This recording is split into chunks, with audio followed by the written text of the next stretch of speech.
ቤተሰብ ሀይሚ መጣለች።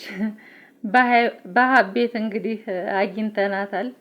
ሀብም መጦ እሷን ለምኖ ያው ሙሽዬ ምንም ነገር አታውቅም የምታውቀው ነገር የለም ብሎ ለምኖ ይዟት ሄዷል። እና እንግዲህ ቤተሰብ ሙሽዬም በጣም ከፍቷታል።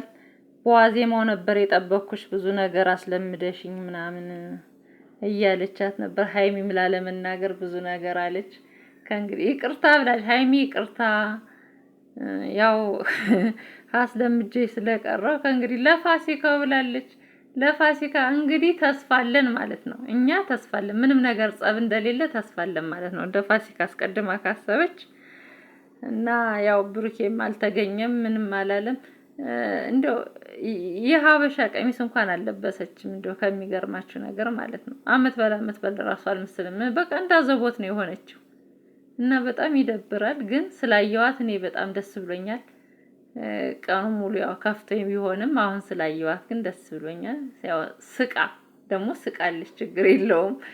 እና ያው እናቲት እንግዲህ ከሰማች እናቲት ይቅርታ ለአነጋገሬ ሙሽዬ ያው እንግዲህ ነገሩን ስላልሰማችሁ ነው እንጂ ከሰማችሁ ያው ውሎ ሳያድር ነገሩ እንደሚፈታ እርግጠኛ ነኝ። ያው ብቻ ዳርዳርቶ ይገባታል።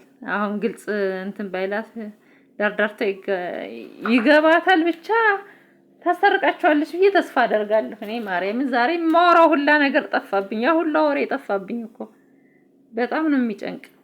ወይ ከባድ ነው። ብቻ ስላየዋት ደስ ብሎኛል። እኔ ይሄን ልበላችሁ ብዬ ነው። እሺ